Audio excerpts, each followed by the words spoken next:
99. Yes. You know, say when they bring her out for Facebook, where she know where, people donate a lot for Frank Victor live video. You still remember? Do you know, say after some people come, they send a lot. Frank Victor divert the people who want pay, put for that account to his own account. Frank Victor, ya told the bebo gume. Ya told Frank Victor ye bebo. Okay, my way now like bogo do rien. If I dey like bring juju paper. If I dey lie. If you don't bring out that my nakedness, you say me with you. I go disgrace you more. I go disgrace you more. I go disgrace you more. Young boy, make una call the world. What did the world did you do that?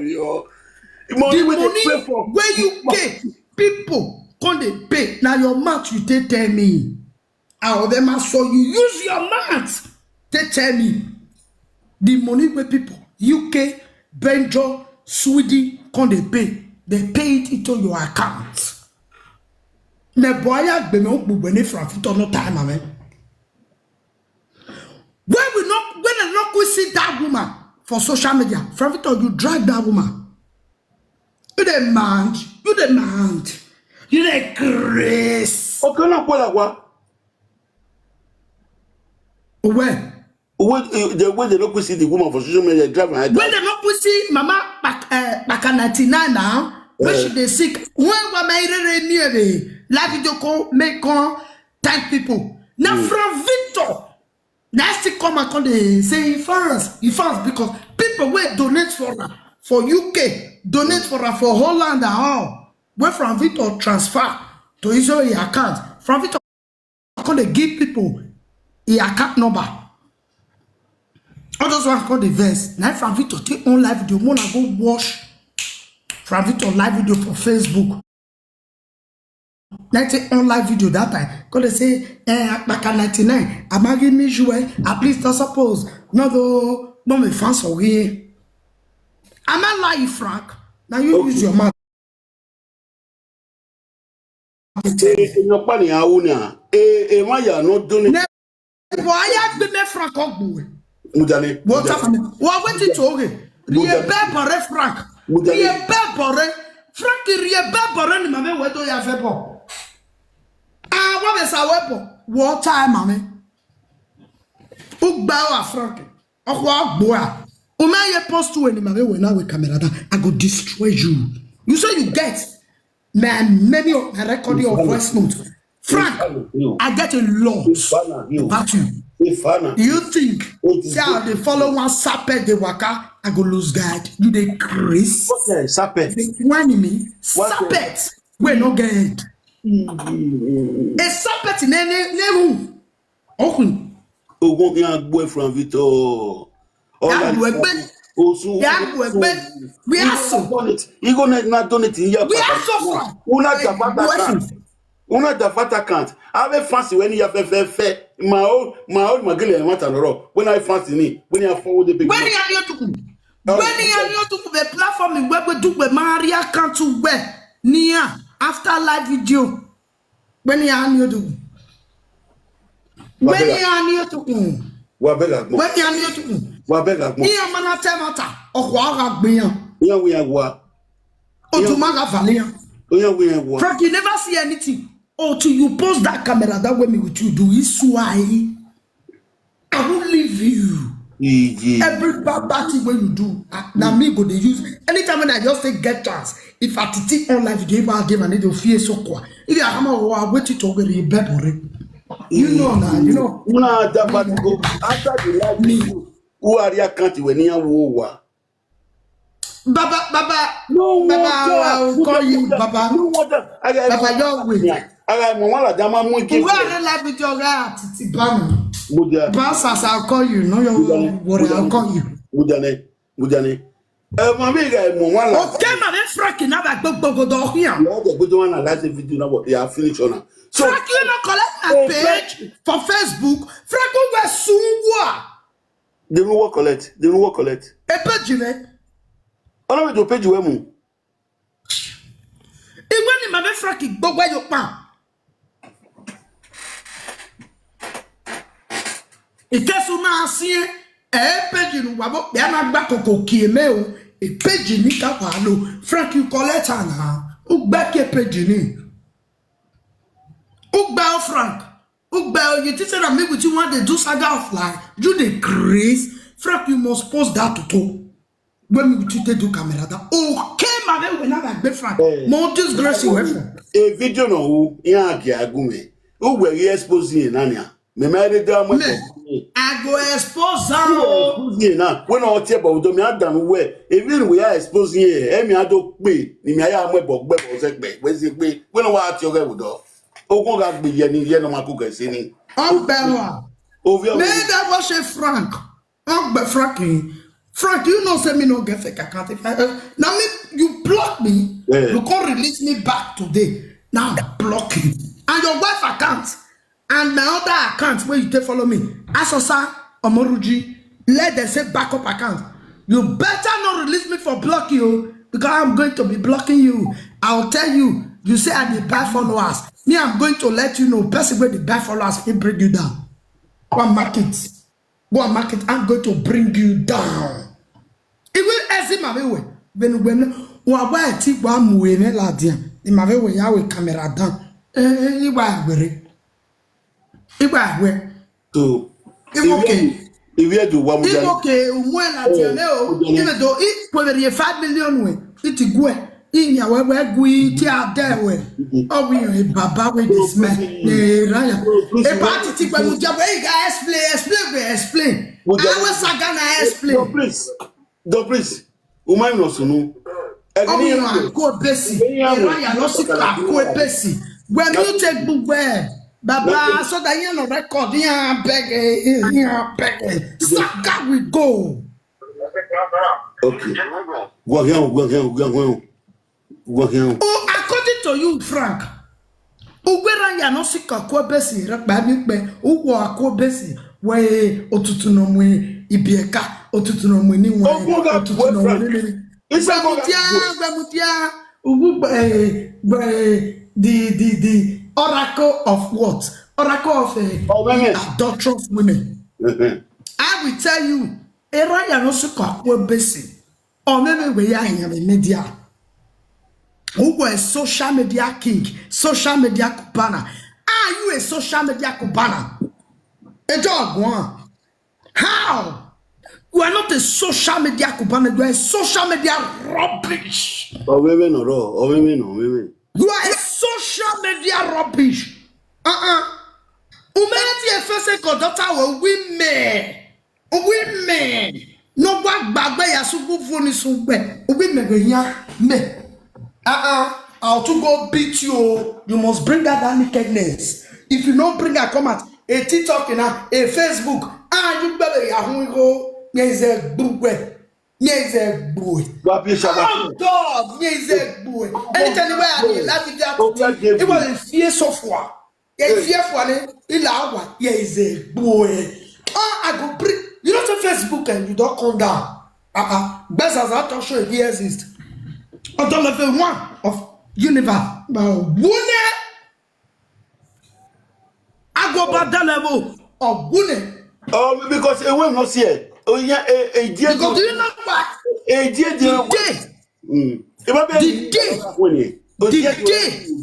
you start today, say women are this one, adulterous women, women, their husbands, they knock another man. They you go they knock married woman. And that is for how many people they call you now when you end live video? How many people they call you when you go day on social media? You know, Richard, may not get on live video now. You they see people no want climb up, they will call out, they contribute. Because where the way you take command, you let people know, say no to recording. Say no to recording. Nobody should record anybody. No, Frank, nobody should record anybody. If a woman called you as a live video presenter, a man called you, just take a pen and a barrel.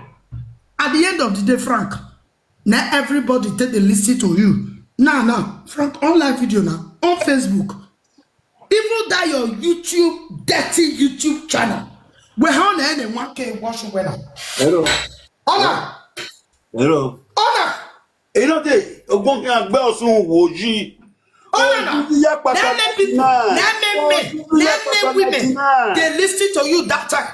Now many people they subscribe to you. But when they come see you, when say men they know the record people. You can't begin the record people they play. When I got the record your game, you to say me. When you they talk at that time, say I lose guide. I pray. I don't feel lose guide. As you they talk, Frank, I record it to the last. More go. I dare you. I dare you, Frank. If you don't break out that wickedness. Oh, there is a way. There is a way. Oh, I cannot say so. I have years of get it. I power. What's the time? Shower sharp. Now your hair's cut off. I don't even know anything about you, Frank. That's why I feel me like that. Amen. There's when ya. A live video attitude in me one you do or what boy.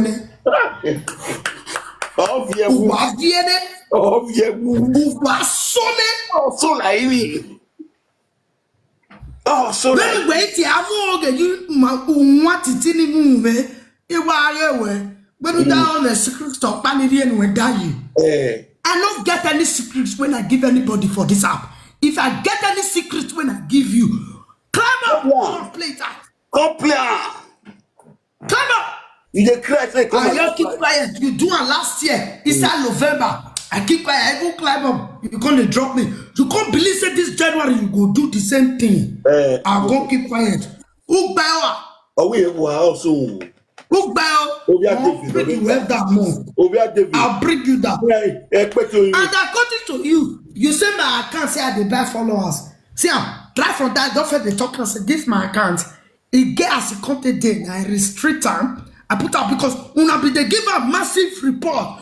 You never reason it. You say me the best followers ask my cat in now. Now me do one like that. We time go reach. I can't tell me I yak boys answer.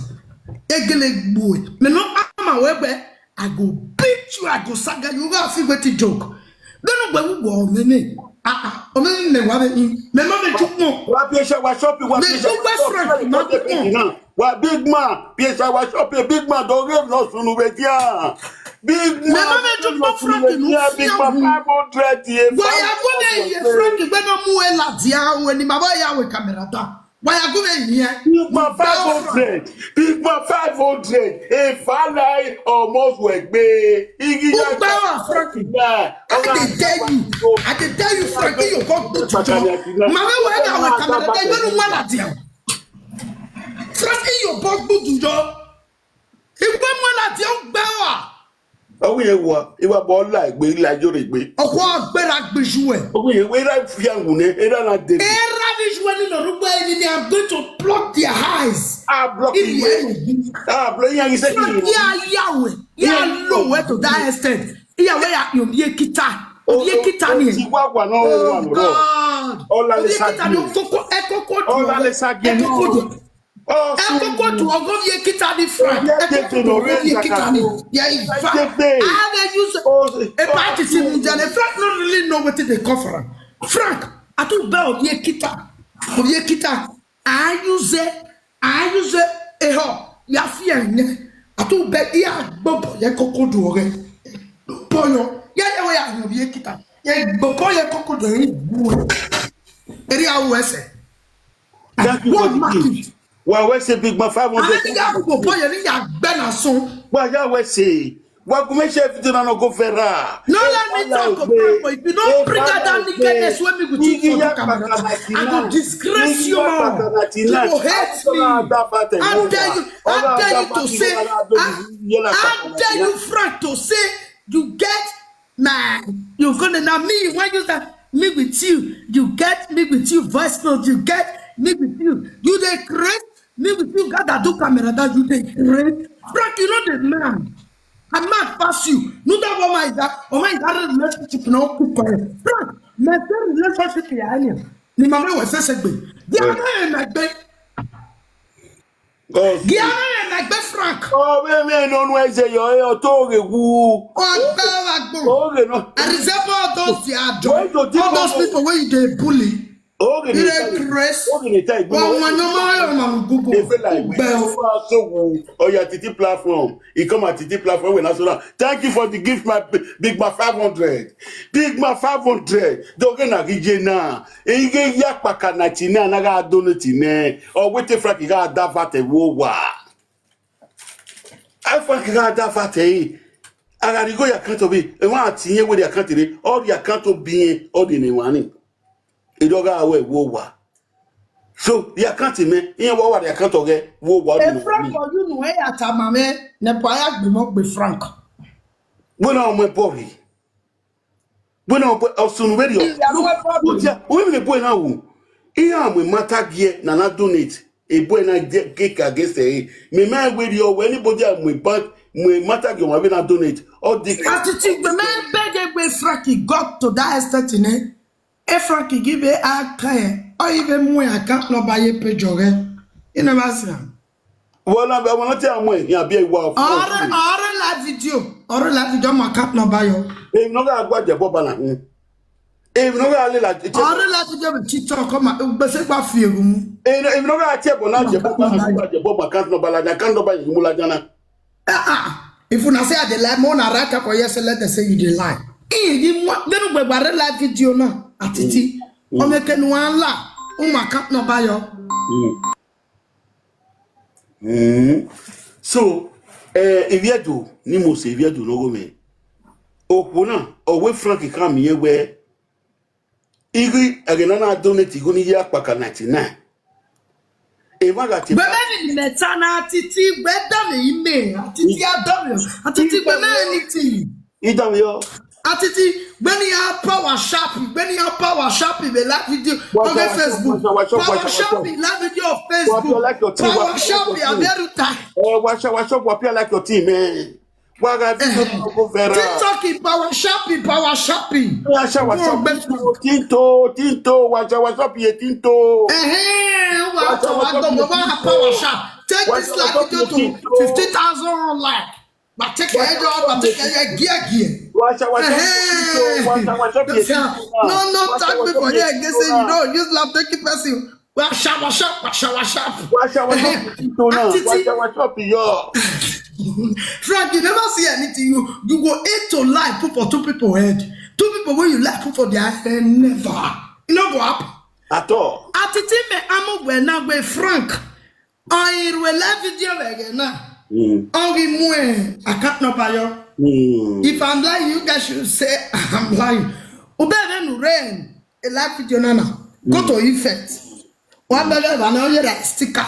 One more account number yo. Account number in Nigeria. Frank Mudo. If you are West Severia now, every donation I will be Facebook. Name and only the job in Nigeria. Frank Iga Gunya Frank, what went to get your pepper? To me, the butter. No, what went to get your pepper? Ogungwa Frank. Osungwa. Osungu. Even real pepper over Zua. Oh, my pepper, what you get let us say. Okay, why? Oh, one of just what I against the because I am Mugi. Mugi no make nadi show. Every emanaga donate now again. Atiti better the man. Every man omula jabegeni.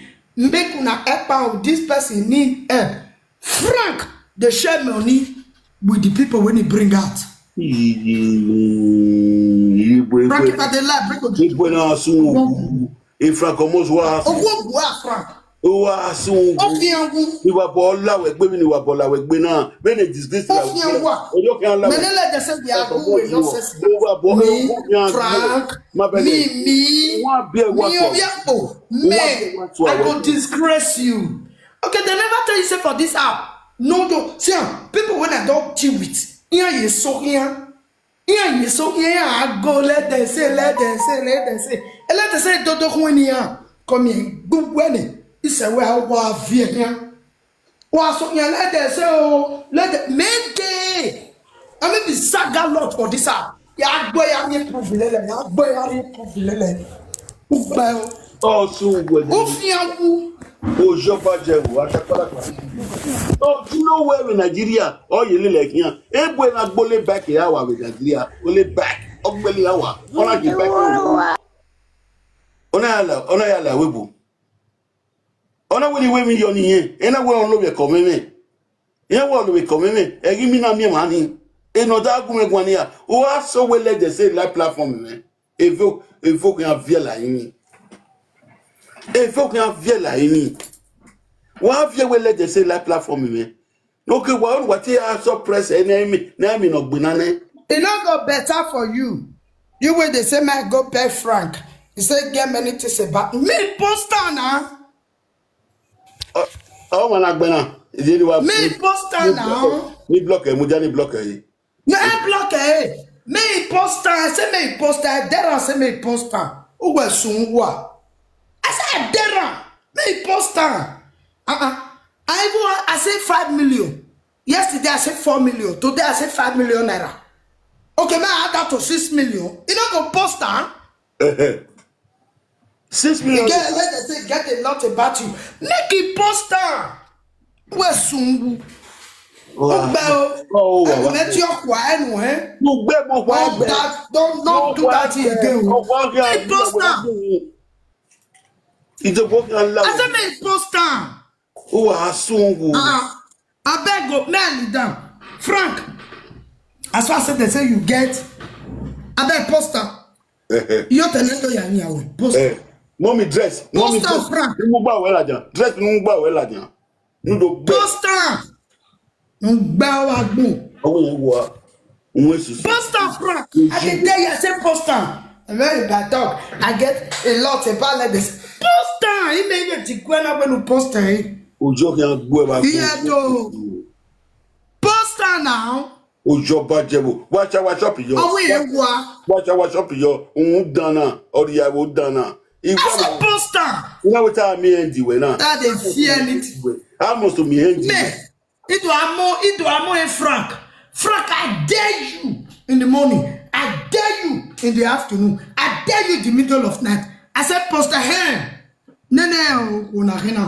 Okay, I'll make gift to you. What here? Yeah.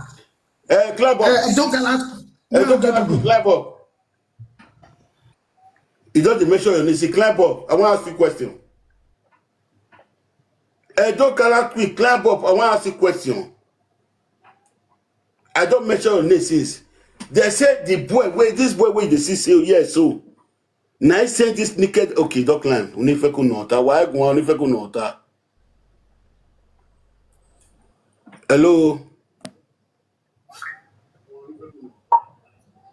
Hello? Hello? Hello? You are welcome. Edo Galant Queen. Hello? Hello? No. Good day. Then you are blocking me. I want block you so. I want block you if you don't come out your face. I want block you. We're married full on in a full on your you didn't block me. Full on your young do come. You didn't block me. Okay, Edo Galat quick climb up now. You there for you the press give climb up. I want to ask you a question. Many people not more than nobody take now the drug cost go in a house. Follow woman like you. They post the naked girl. Okay, Okpani. Yeah, my isaga a matana meleli wa we saga. Ya to disgrace wa ya no ga re me na. Be ge ya mu naked ni sokuna ladian. Agbobe mi yan wa. Ya mu ebogbu wa wo wa bo alo wa e do why. Mortai, atiazokwe ya miwene.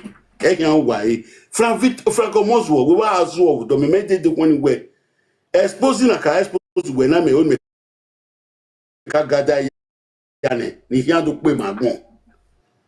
Ogun we tie ni, ogun we ya nwe la le sagene. Ogun we no o me tori bale o kekan. But if e ba me amwe bok gbogbo e. Since we ba me o ge magbon ni, ame wa tanoro ni, imi amwe bok gbogbo sokuta. Wa afian vuna zegbe. Ika we plan steady kin agbo e, o say ni agbo e fu anerian. Me ga o na gbon e ma tanoro, o say na zegbe ka ni ade. Gba wa gbon ge ma tanoro ni we. Ile de say ma pay tax me to ba mo oge. What you tell Matania, who will give saga any award the platform, attitude the color decline ball. Who will not tell when you do? Who will not tell when you do? Oh, so well. Oh, Joba Jew. Oh, when you Ataquara Panogi. Mabe Agba. Mabo Yagba when you go when Utiti kwa code of social media. Mabe fact bola webo or lawebota or what Bob social media way. Ye documenting. I'll tell you funny, I'll tell you now. Frank. Where my time, Nibata, Le Sharon, I'm so sorry for measuring your name. Okay. And because we have to respect the dead. Okay. Frank, waweti bawo we je Sharon Marie Waneranwe. November yo. Okay. Frank, waweti be bawo Bumata, mama saveri oni be Italia bere Sharonji. We a caps cost ni amo ariogwa e Sharon River. November yo, ye bebo gume.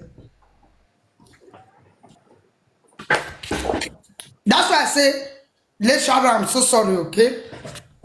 I mean, the Frank is tamameni. We tell you. Iye Sharon, oh, no, I prefer to meet him a day. You are going to prefer to it. We were Taran Suki.